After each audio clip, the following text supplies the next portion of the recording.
guys, I'm Jay with Camp Overland. I just want to show you what we've been really excited about over the past few months. We call it Camp Tackle.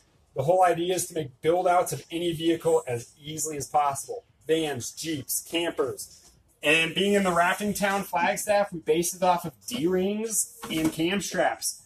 D-rings are super easy to add to any truck, any SUV, any van. And then cam straps hold the modules together all to the floor.